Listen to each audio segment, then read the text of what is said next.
¿Qué tal? ¿Cómo les va? Nuevamente aquí con Monseñor Casareto en este espacio donde vamos recorriendo ese camino de ver en qué creemos los que creemos y en qué creen los que creen. En un año muy especial para la Iglesia argentina y para la Iglesia mundial, un año de la misericordia y también para nosotros muy fuerte este año del Bicentenario de la Independencia, ¿no? Y además con un congreso eucarístico que vamos a celebrar justamente el Bicentenario con el Congreso Eucarístico en Tucumán. Justamente. Sí. Así que bueno, tenemos de todo, de momentos y de eventos importantes como para charlar, y hoy, bueno, especialmente charlar un poco acerca de este documento de los obispos que se refiere justamente al Bicentenario. Exactamente, sí, fue un documento que se fue preparando y los obispos lo aprobamos en la última asamblea plenaria. Por ahí la gente no sabe cómo se aprueba un documento de obispos, ¿no? Pero generalmente se prepara, se lleva a la asamblea, se lee y ahí se le da o una aprobación o no, o se le da una aprobación, vamos a decir así, intermedia. Con lo cual se nombra una comisión de obispos que va a hacer correcciones en base a todas las sugerencias que los obispos vayan haciendo. Y entonces así se elaboró un documento. Y generalmente los documentos después salen aprobados casi por unanimidad, porque se trata de buscar que todos aporten, que nada quede afuera de nada importante, quede afuera de lo que se dijo. Por eso, o sea, hay una redacción originaria, hay un mártir. Sí, siempre hay un documento mártir. Un documento mártir, claro. Está bien. Y después sobre eso se va trabajando, salvo que se llegue a una asamblea y haya algún tema de actualidad tan importante que no se ha podido preparar, y entonces ahí se vota, y ahí mismo se arma una comisión que lo va a redactar dentro de la asamblea, que son 6 días, y el último día se aprueba el documento, ¿no? Sí. Qué bueno. Yo le quería hacer algún comentario de algunos puntos. El documento vale la pena conseguirlo y leerlo. Es un documento que creo que en este tiempo nuestro es bastante importante para recuperar muchas de las cosas que tendríamos que encontrar como país. Parece que debería ser de lectura obligatoria para todos los que tienen alguna responsabilidad frente al pueblo y frente a toda la gente. Y hay una primera cosa que rescato que en uno de los capítulos donde habla de la reparación de la memoria, arranca contándonos una característica de nuestros fundadores, de los que iniciaron la patria, que yo la asociaría con lo que es la santidad para el cristiano, ¿no? Que es esto de la capacidad de ser héroes.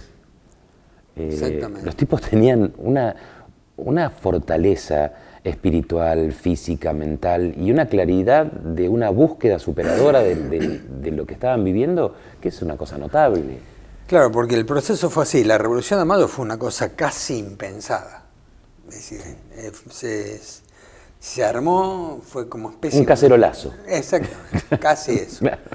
Y después, claro, había que darle identidad a esto nuevo que surgía. ¿Y qué va a hacer? Es muy interesante el documento porque dice, primero habla del sacrificio que hicieron los congresales de Tucumán. Se recorrieron miles de kilómetros en carreta, como podían. Y después, lo importante era, además San Martín y Belgrano, es interesante, lo hicieron en Tucumán, que era un lugar muy amenazado por las tropas realistas, ¿no? Es decir, eligieron un lugar no fácil. Y San Martín y Belgrano y Güemes, que insistían mucho, hay que buscar la independencia, hay que declarar la independencia, pero no todos veían con tanta claridad esto, ¿no?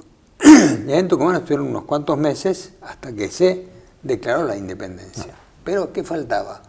Faltaba una forma de gobierno. Claro. Por eso, es decir, todavía no se hablaba en el mundo tanto de las repúblicas, sino de la monarquía. Por eso se pensó mucho, una monarquía, a veces a nosotros en la historia que se nos enseñó, como la monarquía era lo español, se nos identificaba monarquía con algo malo, pero en ese momento no se pensaba como algo malo. Por eso es que muchos congresales pensaron una posible monarquía. Al final se declaró la independencia solamente, pero no se estableció una forma de gobierno. Esto fue... Otra cosa que, bueno, primero acompañando lo que usted contaba, y para mucha gente que capaz que no lo sabía o no lo sabe, todo esto no pasó en un marco institucional, formal. Se reunieron en Tucumán en una casa de familia. Una casa de familia. O sea, pongámonos en situación, 200 años atrás, o sea, ayer, un grupo de personas con ideales y con una mirada que los sobrepasaba ampliamente en lo que estaban buscando, se juntan a riesgo de vida, porque se juntaban a riesgo de vida en un lugar peligroso, en la casa de una familia que les presta la casa. Así es, exactamente. Y se juntan para tratar de discernir entre ellos una identidad y darle un formato a esa identidad. O sea, muchas de estas cosas nos parecen impensables hoy. Y cuando uno piensa en la Argentina, decís, yo tengo que volver a ver cómo hicieron los que lo hicieron. Del mismo modo que busco en qué creen los que creen, claro, cómo hizo el que lo hizo, ¿no? Porque le encontraron la vuelta y encontraron una salida que parecía imposible, ¿no? Vos empezaste hablando de héroes, que realmente fueron héroes.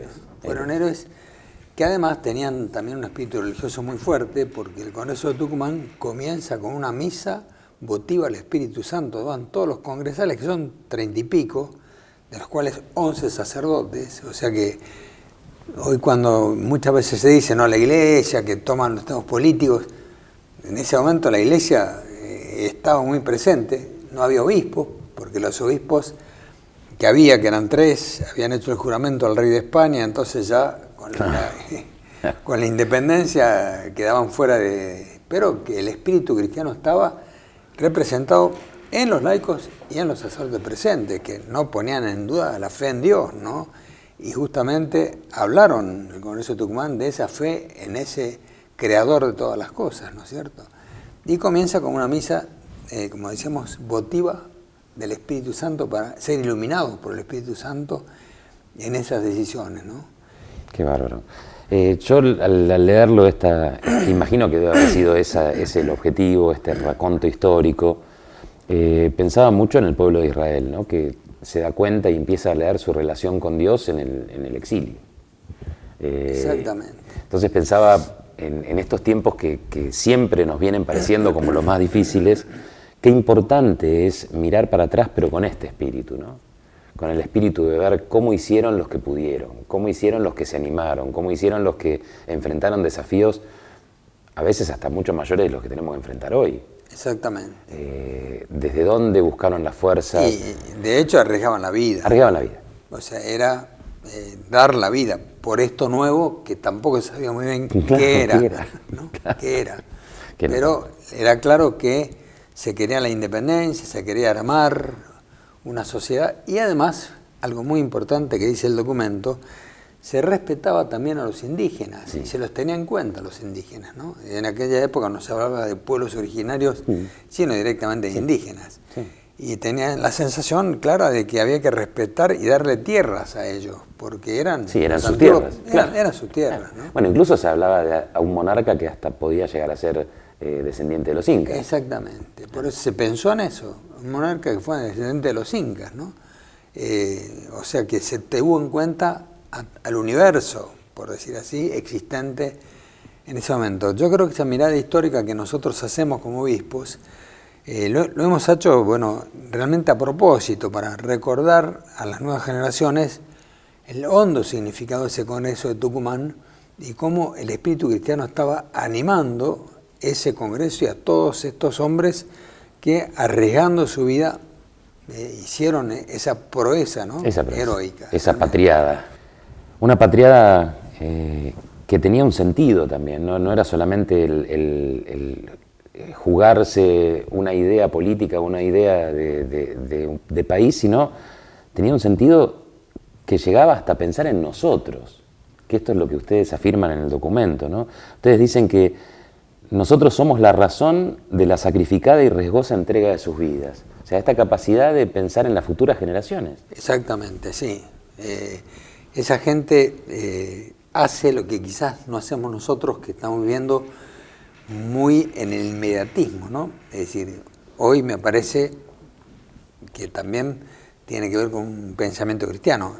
Esta gente todavía tenía una idea de la vida eterna, de que esta vida es una vida de paso, y que había que generar mejores condiciones para el futuro, porque ellos emprendían toda la vida como una especie de proeza sabiendo, bueno, de que vivir acá es una vida de sacrificio. Claro. Que esto no se entiende mucho hoy en día, ¿no? Es Que no decir, se entiende mucho. hoy hay un sentido hedonista tan fuerte, un sentido de gozo tan fuerte que se piensa en el momento y se piensa en la propia vida y no se piensa en la vida de los que vienen después, ¿no? Estos hombres, la patria lo hacían en ese sentido, decían, sacrificamos lo nuestro porque queremos hacer algo importante para los que vengan, ¿no es cierto? Sembrar lo que no voy a cosechar, ¿no? Exactamente. Sembrar. ¿Quién de hoy de nosotros siembra lo que no va a cosechar?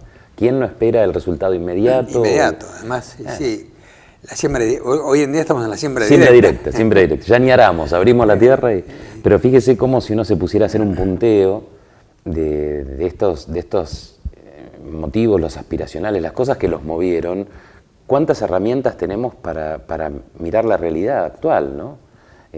Cuántas cosas podríamos cambiar reorientando el eje de cómo nos movemos. Y también nosotros desde la fe, cuánto podríamos buscar la encarnación de esa fe en cosas concretas y en transformaciones que deberíamos estar proponiendo, no solamente ustedes los obispos, sino los cristianos como para que formen parte de un nuevo movimiento, ¿no? de una refundación de lo fundado. Yo digo, uno como ya tiene unos cuantos años encima, uno ve, ¿no? ¿Qué es lo que hace feliz en el fondo? Porque uno puede decir, bueno, a ver, la Argentina que yo he vivido ha sido una Argentina de progreso, una Argentina verdaderamente que como uno lo hubiera querido pensar como muy buena Argentina. No, nunca he visto una Argentina extraordinaria. Y más, en mi vida he visto crecer la pobreza. Pero uno piensa, bueno, pero ¿qué es lo que me ha hecho feliz? Y haber puesto pasión en las cosas, ¿no? Claro. Y lo que hace feliz a la gente es eso, es darle un poco de sentido a la vida, poner pasión en lo que se hace, sembrar, saber que otros van a recoger, y eso es lo que hace feliz. No tener muchas cosas, no tener mucho dinero, no tener tantos beneficios inmediatos, ¿no es cierto? Bueno, lo vemos en el próximo.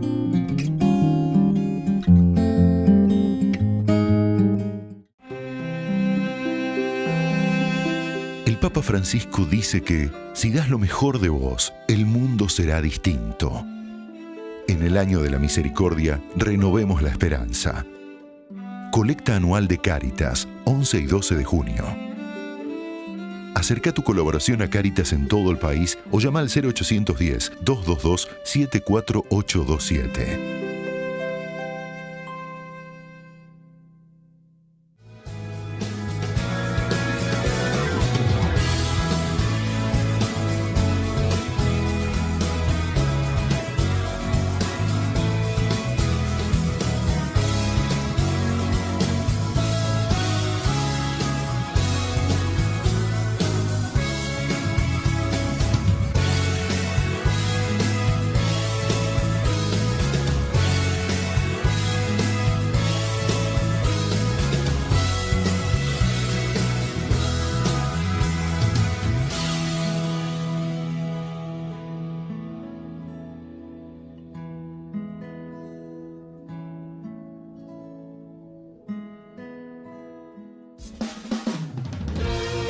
Entra a www.congresoeucarístico.com e informate.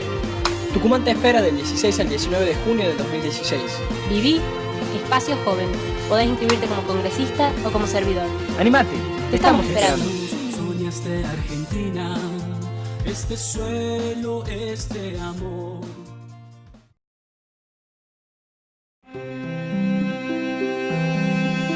El Papa Francisco dice que si das lo mejor de vos, el mundo será distinto.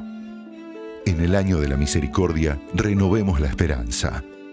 Colecta anual de Cáritas, 11 y 12 de junio. Acerca tu colaboración a Cáritas en todo el país o llama al 0810-222-74827.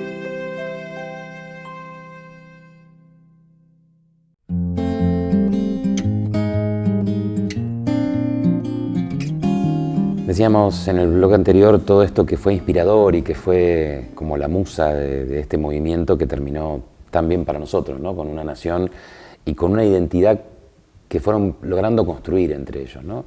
Fíjense la diferencia que tenemos hoy con muchas de las cosas que no logramos ponernos de acuerdo ni en por qué puerta entramos. Se sentaron a discutir la identidad de esta nación, que que se pudo discernir, se pudo intercambiar y seguramente se armó con partes de todo lo que cada uno de ellos traía a ese congreso, ¿no? Así es. Porque no eran nombrados a dedo, sino que eran representantes, venían en representación, tal vez no democrática por voto popular, pero sí estaban representando determinados sectores de esa sociedad en efervescencia que estaba formándose. Y ustedes rescatan una expresión que se escucha bastante poco, lamentablemente hoy, que es el servicio y el bien común, ¿no? El servicio del bien común, el servicio al bien común, el poder como servicio y el bien común como meta, ustedes lo toman acá en el documento. ¿Por qué no nos ayuda a entender un poco? Bueno, porque esa es la concepción justamente de toda autoridad que tiene la Iglesia, ¿no? Es decir, cualquier persona que está ungida en autoridad en cualquier orden, no lo hace para beneficio propio, no debería hacerlo para beneficio propio, sino para servir al bien común. Y estos dos términos son importantes. Servicio. Todo poder implica servicio.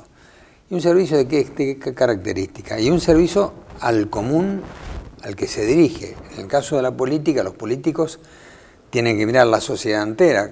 El bien común es el bien de toda esa sociedad y dentro de esa sociedad el bien de los más pobres, porque los que están peor son los que deben estar más mirados y mejor mirados y mirados con un ánimo de ver cómo se los rescata de esa situación, ¿no es cierto? Pero también el padre de familia, la madre de familia está al servicio del bien común de la familia, de esa pequeña. Toda autoridad tiene ese sentido, servicio y un bien común a lograr, ¿no? Eso nosotros lo rescatamos mucho en el documento y cuando hablamos de la conmemoración de estos 200 años decimos, aquellos miraron ese bien común, nosotros hoy tenemos que mirar ese bien común, ¿no es cierto? Sí, en lo del servicio tenemos que romper un poco la imagen que tenemos del servicio porque en general el que sirve no es poderoso. Claro.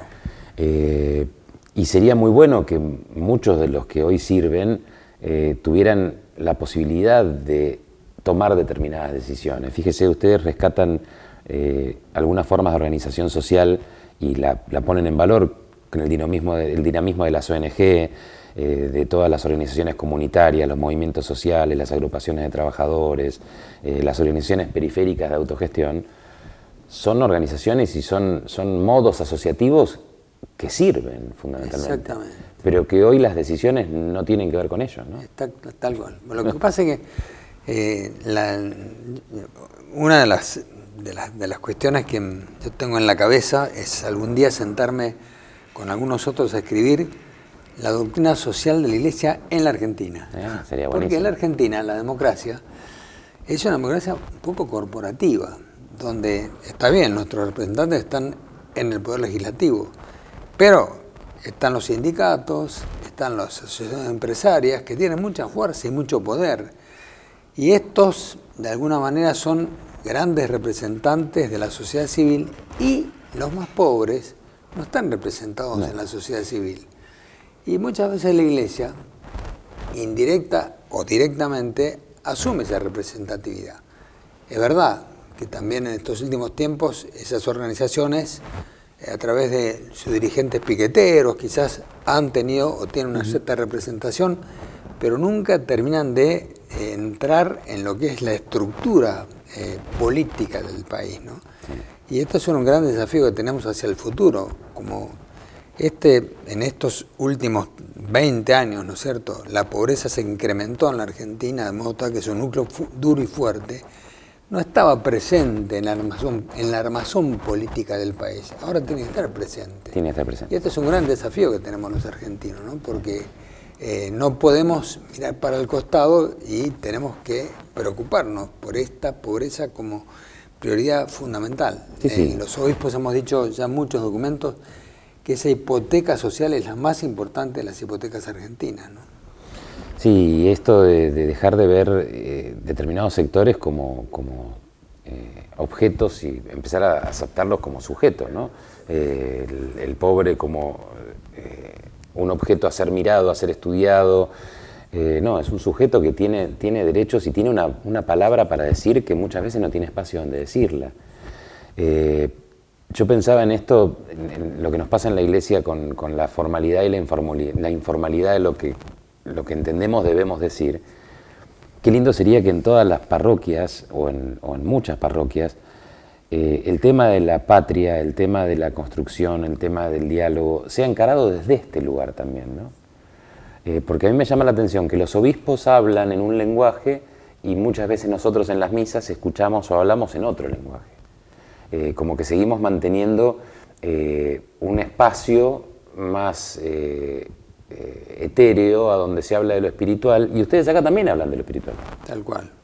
Sí, claro. Porque esto es un documento que tiene un fuerte contenido de espiritualidad. Así es. Y de camino encarnado en lo que fue la historia, que estaba inspirada también por principios, por valores, por miradas y por un anhelo de eternidad, como bien decía usted, que nosotros vamos perdiendo, entre otras cosas porque capaz que no lo proponemos desde cada una de nuestras celebraciones, ¿no? A mí me impresionó mucho en una de las audiciones que hemos tenido, que uno de los entrevistados afirmó, diciendo, no, los argentinos tenemos una mirada un poco pesimista, como si hubiéramos perdido los valores. Y acá hay algo que es muy importante, que es una afirmación que el Papa ha rescatado y que nosotros tomamos en este documento, que la Argentina no es simplemente una multitud, sino que es un pueblo este. Y como es un pueblo, este pueblo tiene valores. Nosotros en lo religioso, por ejemplo, lo vemos, la religiosidad popular, ¿no? Hay signos de solidaridad muy fuertes entre los contextos de pobreza. Hay signos de preocupación muy fuerte por el prójimo. En alguna otra ocasión, vos lo has dicho también en algún artículo que has escrito, ¿no? Como diríamos así, ese pueblo pobre es un pueblo que incluye, dentro de su pobreza, incluye, ¿no? Y ahí hay toda una serie de valores importantes que hay que rescatar, porque están, ¿no? Están. Sí, sí, sí. Pensando en esto, yo cuando lo leí como propuesta, la verdad es esa. Y soñé cuando iba recorriendo el documento en esta capacidad de poder decir desde dónde empezamos, ¿no? Qué lindo sería que usted se animara a escribir la doctrina social de la Iglesia en la Argentina, que estaría bueno. Yo me ofrezco a tipear si quiere. Yo pongo los dedos, que tipeo rápido. También, sí. No, pero yo tipeo, usted no se preocupe. Pero creo que sería muy importante el poder discutir esto, ¿no? desde nuestro lugar, para hacer un aporte concreto a cosas concretas que sean transformadoras de esto que estamos viviendo, que hace mal. Claro. Porque la Argentina que tenemos después de 200 años es una Argentina que nos lastima, nos duele. ¿Qué le vamos a hacer? Sí, todavía existe un enfrentamiento, una división. Todavía me parece que no hemos podido superar algunas cuestiones ideológicas, ¿no es cierto?, que están presentes. La ideología, bueno, sería largo explicar, pero es todo un estilo de pensamiento, como es pensamiento único, ¿no? Y el pensamiento en la Argentina es variado, es disímil y es plural. Y ese poder tener en cuenta el pluralismo que existe en el pensamiento argentino y en la búsqueda de soluciones, eso es el camino. Y por eso lo planteamos una vez más, el diálogo, ¿no? El diálogo como el medio que tenemos los argentinos para encontrarnos. El diálogo consiste no solamente en que yo hablo y vos hablás, sino en tener presente muy seriamente lo que vos opinás, ¿no? Puedo contar una anécdota muy simple, ¿no? Es decir, creo que no sé si lo conté ya acá, pero el público se repite, como dice la señora. Claro, parece que una vez en un cementerio había un porteño que va y pone un ramo de flores en una tumba, ¿no? Y viene un chino y pone un poco de arroz. Y entonces el porteño le dice al chino, decime, ¿vos crees que tu muerto va a bajar una vez a comer el arroz que vos le ponés? Y el chino le contesta, mire, yo creo que mi muerto va a bajar a comer el arroz cuando el suyo venga a oler las flores que usted le puso, ¿no es cierto? Es decir, claro. Esto quiere decir, hay modos de pensar distintos que pueden encontrar algo en común. Claro. Y eso es el diálogo, y ese es el camino que tenemos que recorrer los argentinos, ¿no?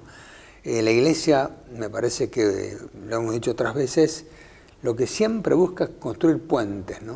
Es ver cómo hace para que se encuentren unos con los otros, ¿no? Esto en los barrios de nuestra diócesis, donde hay una fuerte presencia de barrios privados en antiguos barrios, Sí. que son barrios pobres, bueno, esa disyuntiva la hemos resuelto a través del diálogo. A través del diálogo. Y que se encuentren los cristianos, ¿no es cierto?, en una sola comunidad, ¿no? Sí, en los acuerdos hay ciertas palabras que nos remiten a cosas que no son, ¿no? Porque los acuerdos no son un espacio donde las dos partes pierden menos. Porque uno lo asocia con acuerdos, no sé, hay un antiguo adagio jurídico que dice que es mejor un mal arreglo que un buen juicio, ¿no? Pero el acuerdo no es un arreglo, el acuerdo es esto. El acuerdo es piedra basal para empezar a construir algo nuevo. El acuerdo es aporte de ideas que sean transformadoras. El acuerdo es el espacio donde entre varios nos podemos animar a soñar lo nuevo. El acuerdo este es el acuerdo que proponemos desde la fe y que proponemos desde la Iglesia, que a veces parece que estuviéramos diciendo, bueno, salgamos a buscar el empate. Claro. No sería buscar el empate, no tiremos el equipo atrás. Justamente el cardenal Poli, cuando habló en el Te Deum del 25 de mayo pasado, habló de la necesidad de los diálogos, no de un diálogo, de volver a hacer un diálogo organizado, de los diálogos distintos, de los distintos sectores, para encontrar esos consensos que sean los que fundamenten un trabajo en común de todos los argentinos. Bueno, dejamos acá. Dele. Invitamos a la gente que lea este documento. Sí, que lea el documento, muy interesante para leer. Se llama El Bicentenario. Así es, muchas gracias.